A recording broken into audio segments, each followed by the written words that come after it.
Yeah, but it's a growth story. Over the last few years, it's been very steady on finding resources and developing them. Actually, it started in 2006 with a 400 tonne per day plant, and now in the three plants it's processing over 9,000, and we intend to keep growing.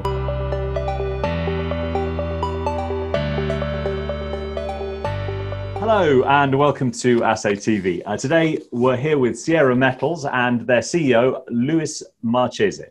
Luis, great to see you. You've just had your results come out. Not a bad result given all the disruptions with COVID. Hello, Leo. No, not bad at all. Although we had less revenue, we managed to keep the same level of EBITDA as the same quarter last year, and we've kept our cash at the same level we started. It was quite hard to do so. We were only allowed to do essential activities and some mining at Yauricocha and Bolivar, and the team did really well. So I understand from your results though that at Bolivar in particular, you managed to cut some costs, keep those under control, which has really helped your EBITDA. Yes, absolutely. And we also looked very hard at our capex, because since we had to keep some of our cash or most of our cash, so we got some of the capex on the sites, on both of them. And I should say that also the exchange rate helped us, because on both countries the local money lost some value against the dollar, so it also helped us with the dollar denominated costs.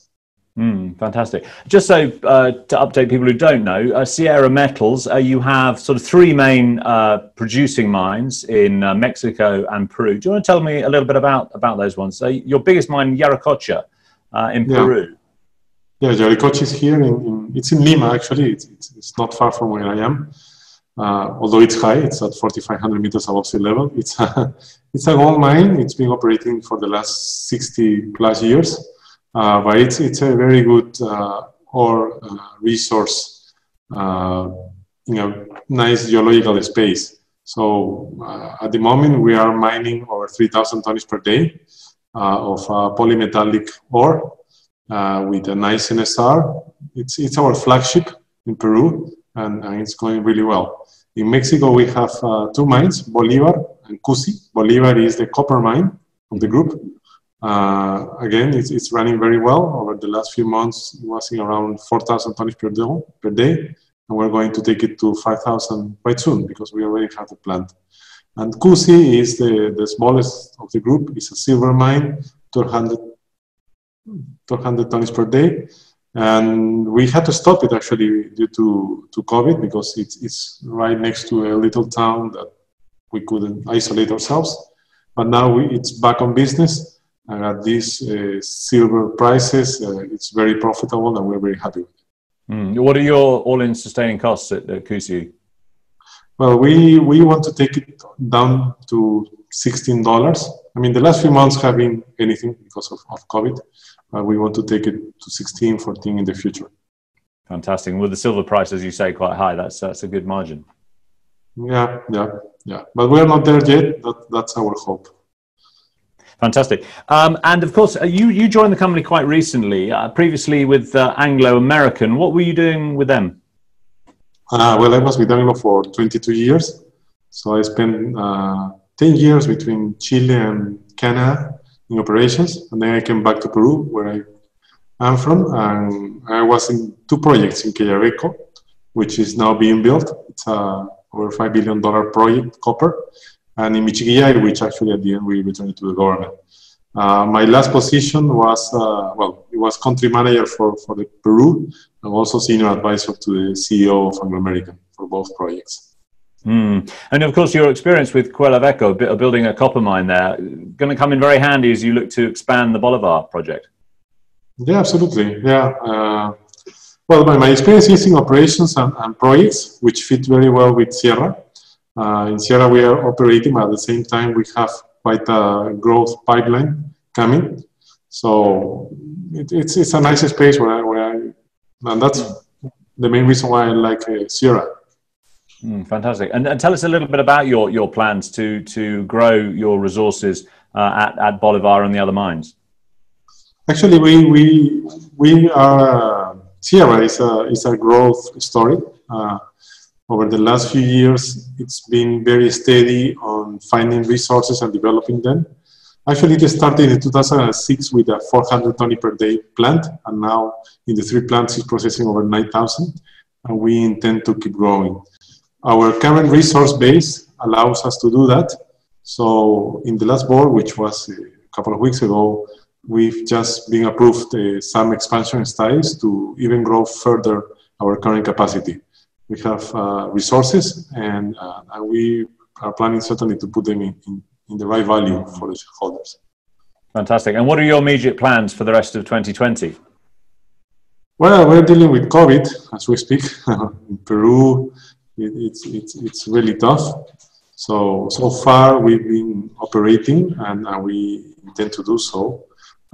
Certainly our first priority is the health and safety of our workers and the communities where we operate. And while actually we ensure that we are being able to operate.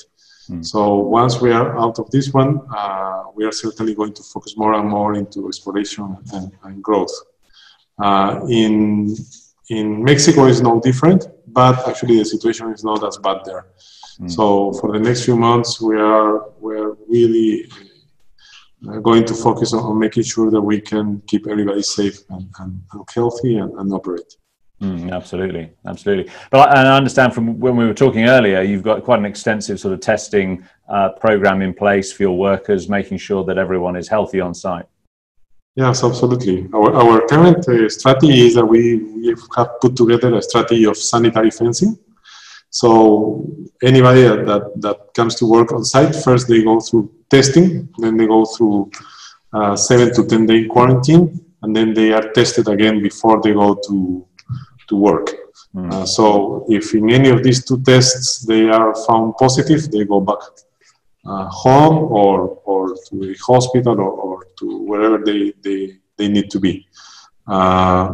Even though we've had some cases that just went through this fencing, because these tests, are not 100% efficient. So we've had to take some people actually from the operation back to quarantine and eventually to hospital. So it's a daily thing. But I should say that the team is extremely focused, and we've been so far quite successful on managing the situation. And still able to keep operations going. Yes, absolutely. And as I said, people healthy and safe. Fantastic. Well, of course, the health and safety is the first priority. And once we've come out of this thing, as you say, there's plenty of potential to grow the resources and build the company further. Yes, actually, last year, Sierra finished expanding its 3 operations, its 3 plants. So this year was in the strategy to take them to full production.